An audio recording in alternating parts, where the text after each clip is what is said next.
Welcome to Smoothie for the Mind， 让我从生活和文化中萃取成分，替你调制一杯心灵思慕席。今天 Smoothie Talk 的访谈对象黄志杰 Grace， 他寄给我他的履历的时候，我一看，哇，洋洋洒洒的35页，那到现在应该也增加很多页了。其中包含了他的多元的工作，他的本业口笔译员，还有主持、跨文化沟通、教学，以及他这几年很活跃的国际引导师工作。接触的领域更是五花八门哦，从商业、科学、艺文、教育等等。所以每次听到英文歌 Amazing Grace 的时候，我一定都会想到我认识的这个 Amazing Grace。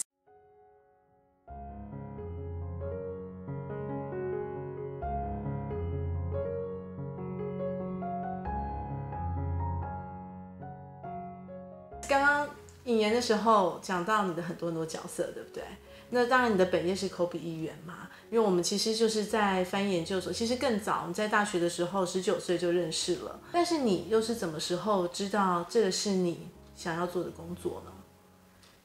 其实因为口译它是一个还蛮新兴的行业嘛，大概过去30年才在台湾萌芽，对，算是很年轻的一个行业哦，就是国际会议的会议口译员。那所以其实我小时候并不知道有这个行业。以前小学的时候，大家会写嘛，我的志愿是要当老师，还是要当新闻主播？有的人要当总统，但是我并不知道有口译这个行业。一直到大概大学3年级的时候，系上开了口译入门的课程，才知道说原来这个是一个职业的选项。那因为我们都是念师大的，所以大部分的人的出路都是当老师。后来因为接触口译工作的关系，也念了翻译研究所。那其实即便在翻译研究所的时候，我也不知道说我会不会成为口译员，主要是因为市场充满了非常多的未知。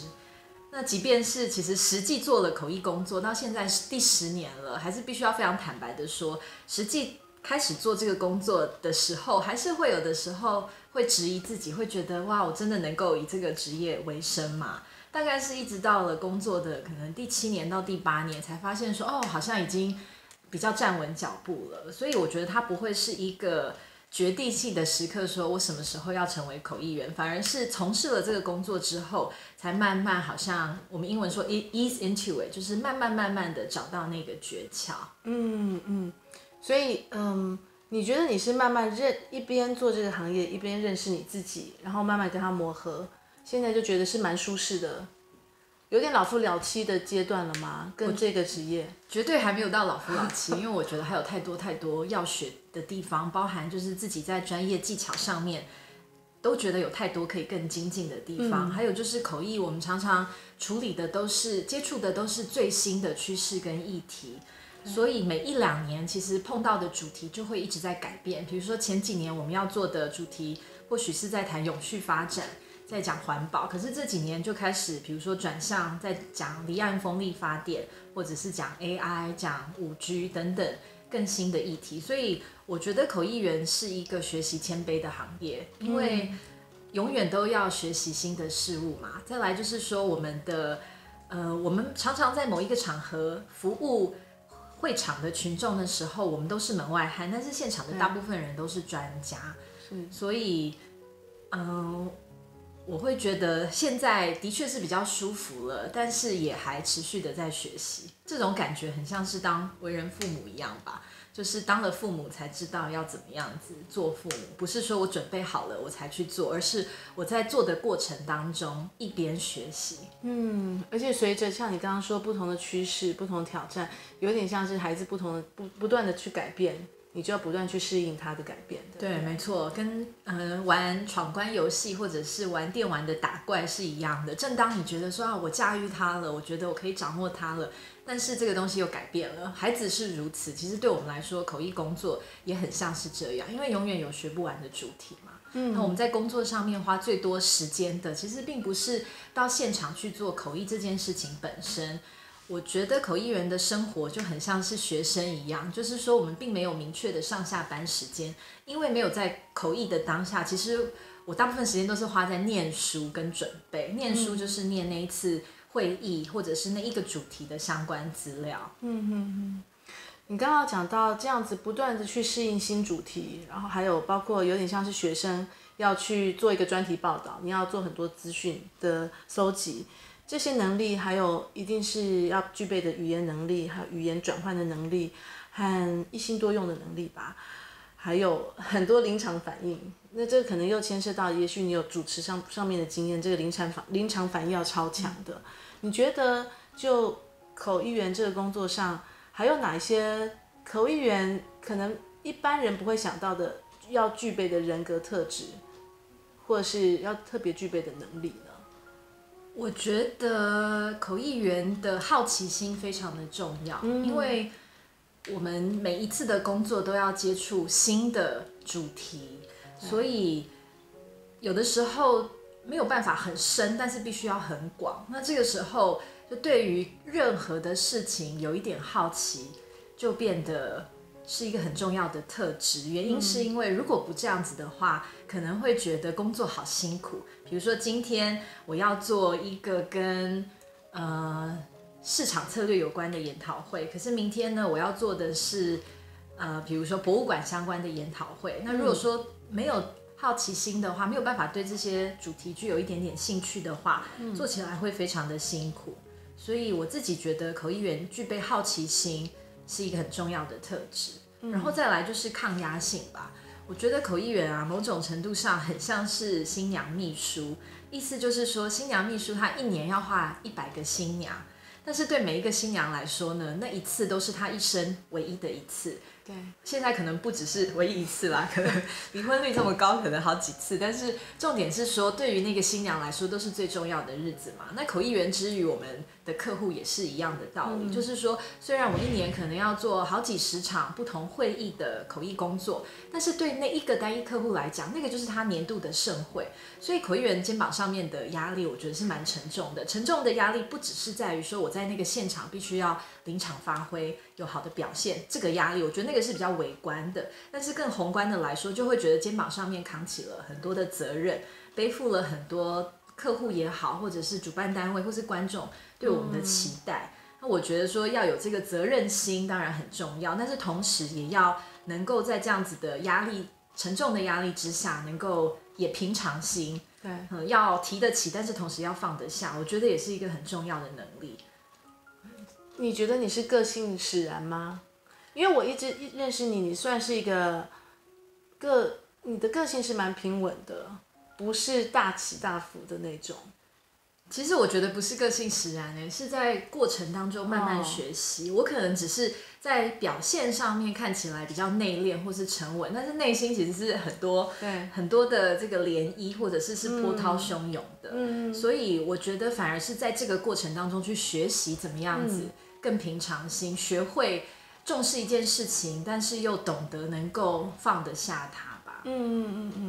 了解。那你刚刚讲到了这些压力啊，还有好奇心，你觉得好以压力来说吧，你觉得有没有造成什么样的职业病？身心上的职业病？口译这个行业，口译的这个行业，我觉得最直观的来说，身体上面的话，因为我们长时间要戴着耳机，对，就我们在国际会议现场做同步翻译的时候，都是戴着耳机的，所以一般来说，口译员的耳朵都不太好，像我的听力就不是很好。我说的听力是说，比如说看电视，我就必须要开的比较大声，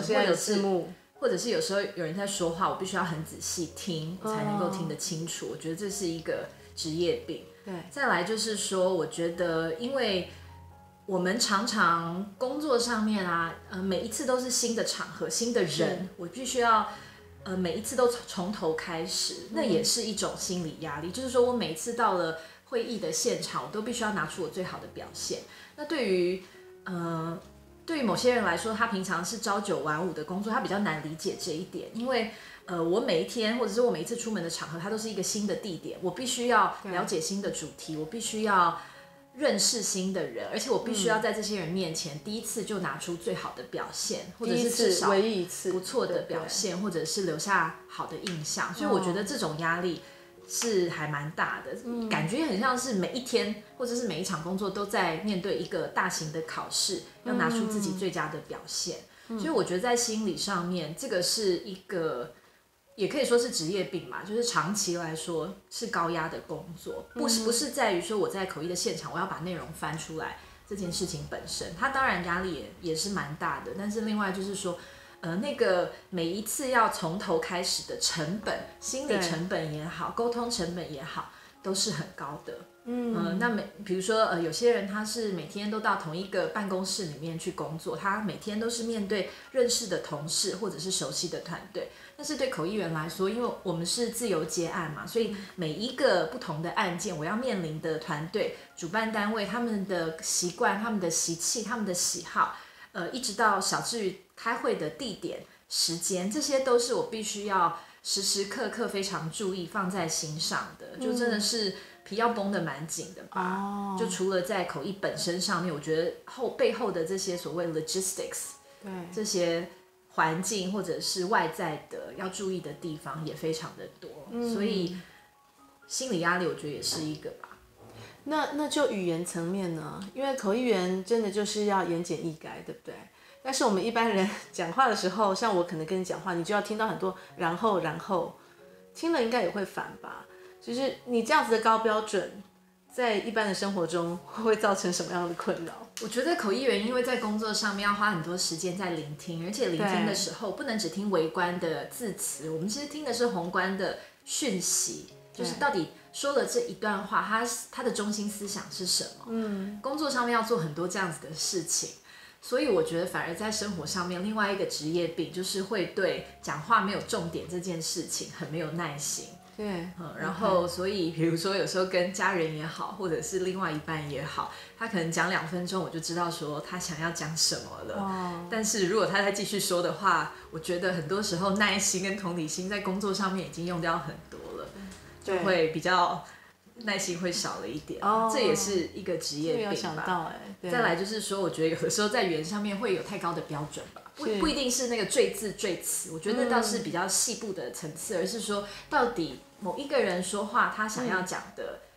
到底那个中心思想是什么？如果说在对话的过程当中很难听得到，或者是要绕了9弯18拐才听得到的话，我觉得对我来讲那也是一个职业病吧，或是职业伤害，会就真的比较没有耐心。OK， 那这样子你和小孩子讲话的时候也是快很准的吗？我觉得在小孩身上又不一样了耶。对，在小孩身上，其实我们常常需要重复很多的讯息嘛。不过这个口译训练，我觉得对育儿有帮助的地方就在于口译员的训练是讲话要清楚到位。对，所以在对孩子的身上，当然也是用这一套原则啦。那这个跟口译应该就没有特别关系，就是说，身为父母的我们就是必须要不断的一而再再而三的重复我想要传达的讯息。是，对，我倒觉得跟口译本身或许没有太直接的关系，就是为人父母的直觉吧。对，这倒是。你刚刚讲到很大的压力，对不对？然后一部分压力在于，因为这些都是新兴的很多是新兴的行业，可能他就是第一次在台湾的演讲，或是第一次发表出的某个论文，或是一些新的一些概念。所以我想要请问的是，现在在这个资讯爆炸的时代里面啊，怎么样去搜集资讯？其实对于学生或是对我们自己要了解任何一个新闻主题，都是很重要的功夫。那你有没有什么可以跟我们分享的呢？资讯的搜集，然后在短时间内可以抓到重点。我觉得随着工作经验的累积啊，一个学习就是好像会从比较看细节、比较微观的层次，会提升到看整体，看一个比较宏观的层次。举例来说，假设我要做一个半导体相关的会议好了，与其以前啊刚刚出道或者是念书的时候，会把这个投影片或是资料拿来开始从头到尾。一字不漏的看，然后把所有的专有名词都查出来。可是呢，有了一些经验之后，反而知道说，我应该是要先去看到这个产业的业态，就是我知道说哪一些公司它是上游、中游、下游，然后再去看细部的资讯。我觉得那个是对于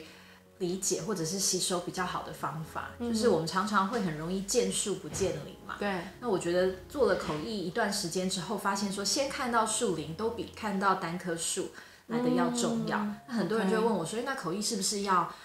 很理解许多的专有名词它的用法？但是其实我觉得专有名词是最可以说最容易的一件事情，因为它是死的。其实我要更能够知道是这一个概念，它在这整个产业或是整个系统或是体系里面，它是在哪一个角色？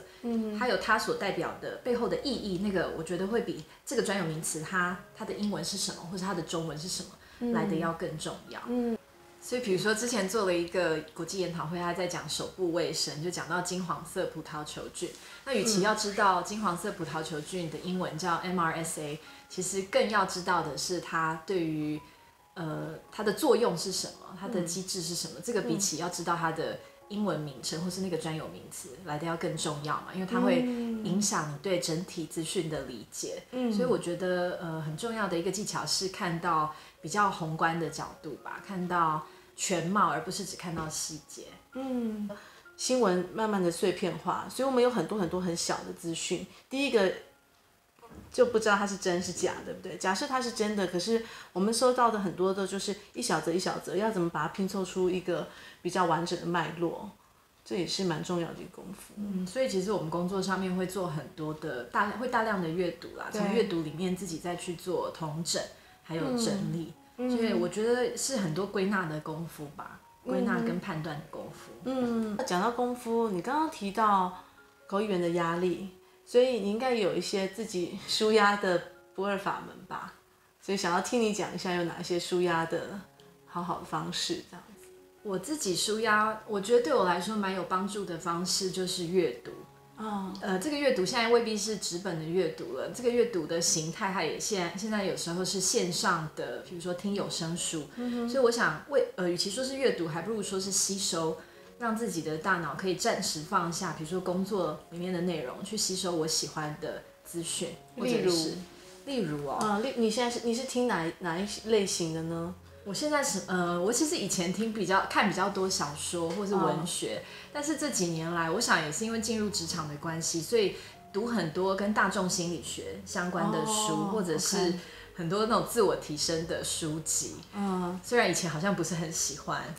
但是对我之前在一个访谈跟欧马克访谈的时候，我们有谈到这个心灵励志书，我们必须承认，随着年纪增长，它的部分的必要性。对，我这几年也是读非常多大众心理学或者是心灵励志方面的书籍，我觉得这个是对我的抒压蛮有帮助的，因为它就是让我们的大脑切换一个模式嘛。我听过一个说法说，好的休息它不一定是真的要躺在床上闭上眼睛来休息，其实就是让大脑可以好好的休息。还有就是我这2年就开始也会练习，比如说简单的短短的时间打坐一下，打坐10分钟，让自己的心里面的杂念可以放下放空，那个我想也是让大脑休息很好的一个方法。再来就是我觉得跟朋友之间深入的对谈，真的能够引起共鸣的对话，那个也是很能够抒压的一种方式吧。所以好像总归来说，就是让自己的大脑先放下一些原本的烦恼也好，或是挂念也好，来转换一个档次，或是转换一个模式。我觉得透过阅读或者是吸收，透过静坐，有的人说是冥想，或者是透过跟好的朋友，或者是透过跟好的对象有很深入的对谈，那个对谈未必是知识上面，它也可以是比较灵魂上面或是心灵上面的，我觉得也都是很有抒压的效果。那当然也非常比较世俗一点的，就是追剧嘛，或者是看 Netflix， 看这个浪漫喜剧这样子的电影，我觉得也是抒压的方式。还有运动啊，像做瑜伽或者跟小孩玩。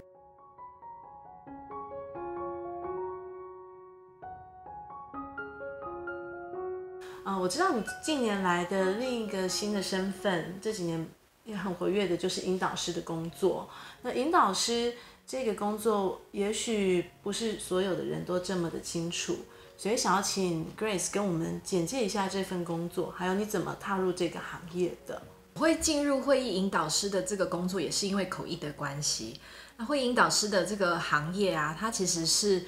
有一个像主持人这样子的角色，他来在会议当中带领大家能够推进讨论，聚焦重点，达到这个会议最后的目标。所以我会进入会议引导师的这个工作，其实是因为某一年我因为口译工作的关系，就认识了一个美商公司的老板。当年我是帮他口译，那他就觉得说我在表达上面或是专业呈现上面都很不错，所以他就跟我攀谈，就跟我闲聊。我就跟他讲说，我平常是做口译工作，那也做很多的语言啊，或是口语表达的教学。他就说，那希望我到他们的香港办公室去，可以帮他们的员工做一些培训。那个时候，我就到了香港去帮他们做了这些企业内部的培训，做了好几年的时间。他们有讲说，他们公司每一年都会开很多场的策略会议，那个策略会议里面要做的事情就是去思考、去讨论公司接下来3个月或者是6个月的策略方向。他们以前呢都会用一个美国的会议引导师来带领他们的公司内部的成员来讨论这些主题，而且是用一套蛮明确的商业流程，所以它是有一个明确的流程可以追寻的。那个时候这位客户就跟我讲说，他是希望说可以让我去接受这一套商业流程的训练，成为引导这套商业流程的引导师。所以我就大概从6、7年前开始去了美国接受了培训之后，就开始了这个会议引导师的工作。所以大概就是每3个月到6个月，我会到客户的香港办公室去带领他们进行公司内部的策略讨论，所以它其实是有蛮明确的流程，我可以自由运用。比如说问大家说，我们觉得在公司的营运、财务或者是策略方面，有哪些地方是你觉得运作得很好，或是没有那么佳？有哪些地方是匮乏的，或是有哪些地方是要改善的？就会有一个一个流程带着大家走，所以我要做的工作就是第一个是聆听嘛，聆听了之后，我必须要统整出大家的意见或者是多数的意见，再来呢，再丢下一个问题或是下一个工具，引导大家推进讨论。那到了会议的结束，我们的产出就会是这半年或是接下来1季的策略目标，再加上行动方案。所以引导师跟口译的相关，我觉得语言能力一定是非常重要，因为做引导的时候都是用英文，所以我首先必须要听得懂这些来自10几个国籍的成员他们的口音嘛，或者是他们的表达，他们想要了解的讯息，这个跟口译非常像，就是语言能力的运用。但是呢，另外跟口译也非常像的地方是要看到全貌，就我大概要知道说我的这个客户他在产业里面，或者是这个产业他现在的发展到了什么样子的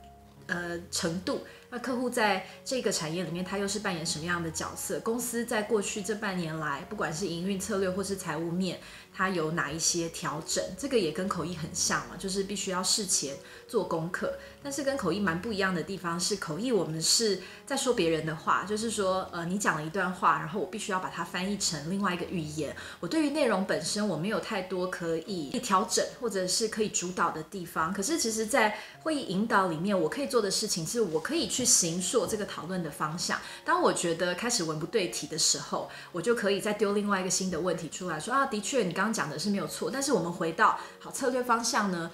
到底你讲的内容跟策略方向它的关联性在哪里？所以会议引导师他有更多的主导权，或者是说他跟口译相较之下，口译是处理文字或者是语言，但是会议引导师除了要处理文字或是理解语言之外，我们更要处理的是内容。那这个是会议引导师的工作。那我近年来在台湾也开始做会议引导的工作，它不是用我原本说的这套商业流程，但是是用相关的也是类似的引导技巧，透过听，透过统整，然后用提问的技巧帮助大家推进会议。那这样子听起来，引导师这个职业其实跟口译是相辅相成，可是又蛮互补的，对不对？对，我觉得口译它是处理语言的层次，但是在引导的时候，它可以处理更多内容的层次。就是说口译我是把一个语言它就是翻成另外一个语言嘛，但是我并没有办法去决定说要说什么内容。当然我可以透过翻译我的选字来用词来决定我是怎么说同样的这个思想或者是这一段讯息，但这段讯息本身我没有办法去调整它，我没有办法去修改它，即便我不同意，我还是必须要如实的传达，因为翻译就是要信达雅嘛，第一个就是要忠实，忠于原文。那么在引导的时候，我就可以有我的声音，我可以说我的话。虽然说引导师也是中立的第三方，就是说我是不带我的意见来引导大家达到结论，但是其实这里面有很多的发挥空间嘛。比如说我在听一个人说话的时候，我会去听他的所谓的意图，就是有的时候他说这一句话，他说我不想去员工旅游，那可能他不是真的不想去员工旅游，他是不想要公司花那么多的钱，所以他的意图就是我透过引导的这个角色，我可以去理解，然后我可以再去在这个之上再去处理，所以我可能会问他说，所以你觉得我们不要办员工旅游的原因是你不喜欢那个地点吗？还是你在意的是经费的问题呢？还是如果说我们换成一个经费比较低的员工旅行的方式，或者是奖励员工的方式，那这样子可以接受吗？那我觉得这个在沟通上面，它是比口译更再往深入一点的层次，也比较有弹性嘛。对，它的弹性就非常的广嘛，因为口译某种程度上还是被讲者所绑架了。这个讲者不管我觉得他很好，或是他不好，他有没有文不对题，或是他是不是太多的废话，这个口译员能够能够修改吧，或者是能够编辑的空间相对来说是很少的。但是在这个引导的时候，如果说这个与会者他文不对题，我马上就可以用温柔坚定的方式跟他说，所以你说的这个非常的有道理哦。但是呢，我们拉回来到谈什么什么什么，或者有时候我会问他说，所以你觉得你讲的这件事情，它是属于营运面呢，还是你觉得它是属于策略面？那如果说我们今天要讲的是策略面，不是营运的细节的话，我觉得透过这样的方式，那这个讲话的人他就可以说，其实对我要讲的是，我刚刚讲的其实是营运面，好像跟我们现在的主题并没有直接的相关。比如说，我有一个蛮支持的 NGO 非政府组织，或者是我们说它是也是像慈善团体啦。那我觉得慈善团体很多时候运作的方式啊，它还是有时候比较传统吧，未必就一定会用企业化的思维来经营慈善团体。但是我平常就是除了比如说有捐款给我支持的慈善团体之外，我觉得或许我能够透过好的引导，帮助他们理清自己在组织经营的大方向是什么。我觉得这个比起捐钱给他每个月几千块，对这个组织的整体运作来说是帮助会更大的。那这个也是我在做策略会议引导的时候很重要的一个人生的学习吧，就是说我们在用力气的时候，我要把力气用在对的地方，就是说那个是效果 effectiveness 还有效率 efficiency 之间的差别嘛。效率是我单位时间我做很多事情我很有效率，可是效果是说我做的这些事情到底有没有达成我最终的目标。那这个是我觉得不管是人生当中或者是工作上面很大的一个学习。把这样子的能力用在你所幸福的这些慈善机构上面，我觉得很不简单，因为其实出力一向都比出钱更难。以现代人的生活来说，我们的时间都很宝贵，然后身兼这么多不同的角色嘛。但是除了这方面，我这样听起来，其实引导师他所具备的特质还有能力，也很对我们一般人来说，在人际沟通上面也是很受用的，对不对？我觉得非常重要的能力就是聆听，然后聆听的时候再去整理你听到的讯息内容，它到底要说什么？不是字面的层次，其实是字面表面以下的层次哦。这个我觉得很多的沟通都会讲到。那我自己是在很多的沟通方法里面都会讲到，我自己是在做引导之后才深刻的这样体会。比如说我最近有一个好朋友，他家里要做室内装修，然后他就拍了很多这个他觉得很好看的照片丢给我看，他就说他是喜欢这个材质，清水膜的材质，他非常想要使用。那我看了那个照片之后，我就说，我觉得你喜欢的应该不是清水膜这个材质本身，你是喜欢它这整体的设计，它跟其他的材质搭起来的感觉。比如说它清水膜加木材，他会觉得创造一种很温润的效果。我会学习从表面再去探究他讲这句话，他背后他真的想要说什么。我觉得就是试着去理解对方的意思的一种能力吧。然后这个是我觉得在沟通上面我们大家都可以更努力的地方。有的时候对方说一句话，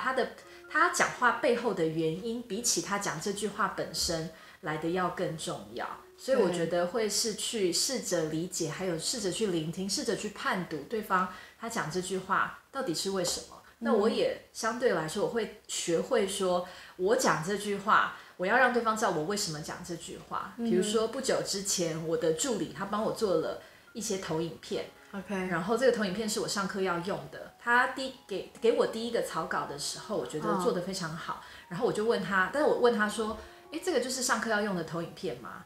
然后我丢出这句话之后，他有一点愣住了，然后我又马上再说，我会这样说是因为我觉得做得很好，就是他可能一开始以为是我要责备他，或者是我要告诉他有哪些地方要调整。那我一旦意识到了这件事情，我又马上再补我的意图，我的 intention。我讲这句话的意思是我要肯定他，但是我们常常在沟通的时候，没有讲到意图的时候，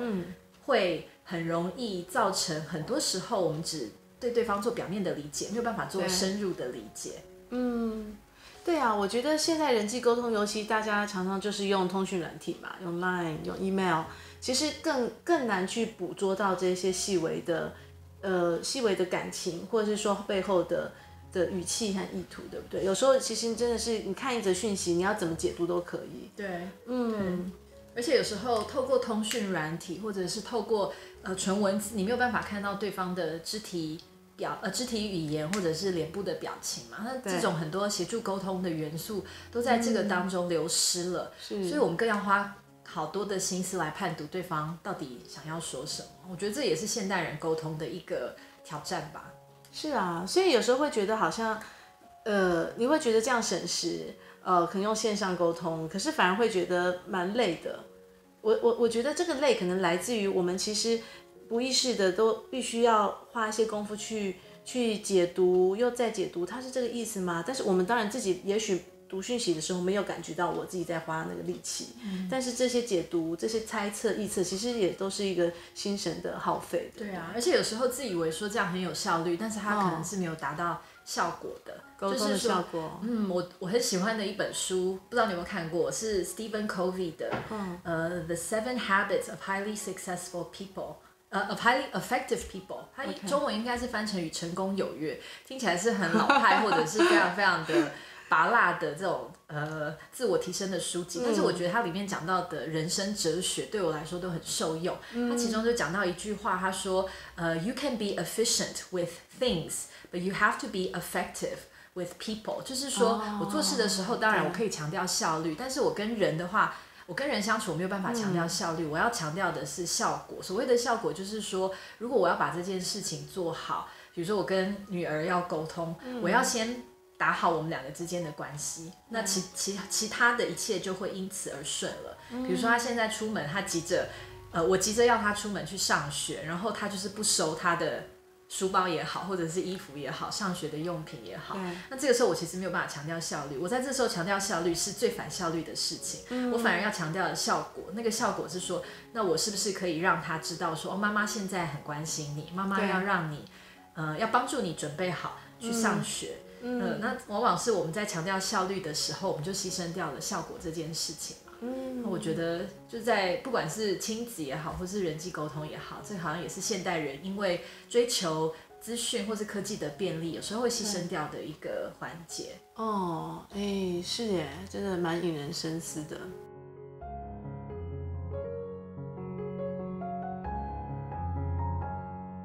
所以听起来，你应该其实引导师这个工作真的也给你带来很多的成长，对不对？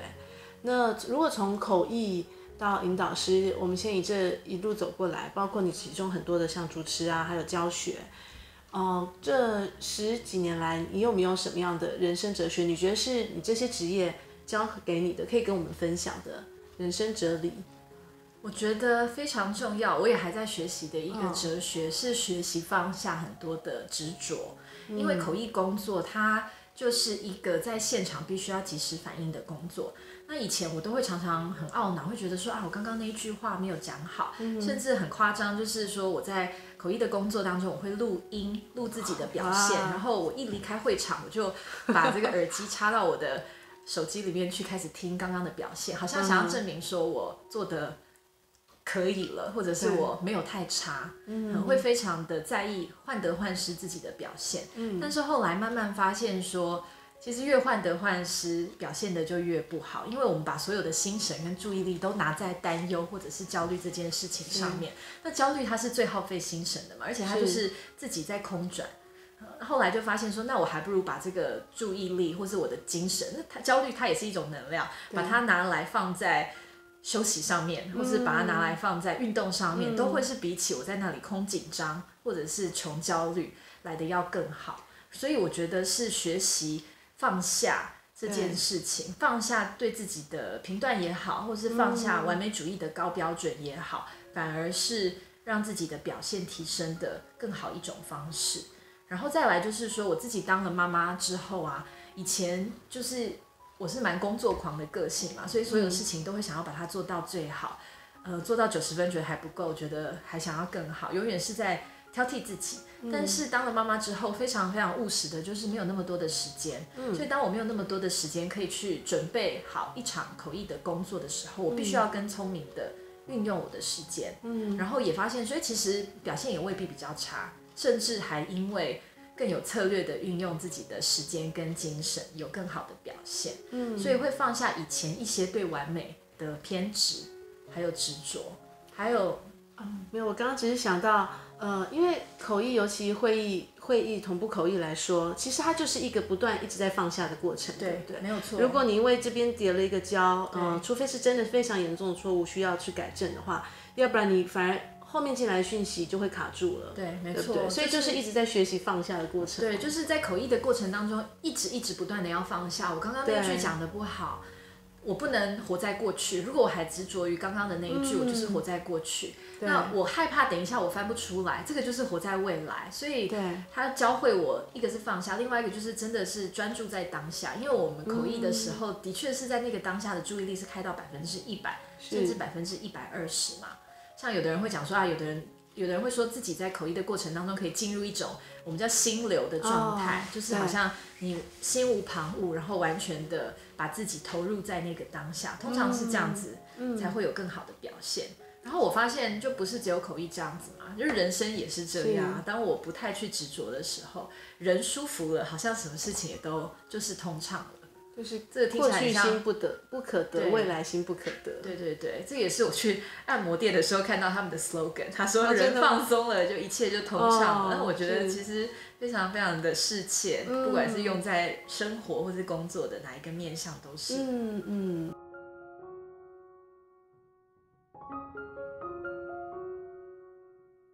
我是 Grace 黄志杰，我是一位专业的中英文会议口译，也是国际会议的引导师，同时也是一位妈妈。我的心灵思慕习的3大配方，第一个就是读一本喜欢的好书，享受自己独处的时光。第二个呢，是在天气凉爽但是晴朗的下午，到公园去，躺在那边的草地上面，无所事事，什么都不做。第3个配方就是跟亲近的家人或者是好友来一场深入的对谈，刺激我的心灵。今天谢谢志杰跟我们分享你的口译还有引导师这2项，我觉得都很特别。那我们又知道比较少的职业，它背后的一些心情，还有这些工作带给你的人生哲学。那也希望大家都喜欢这一集的节目，谢谢你咯。谢谢。 OK， 谢谢，我们下集见，拜拜。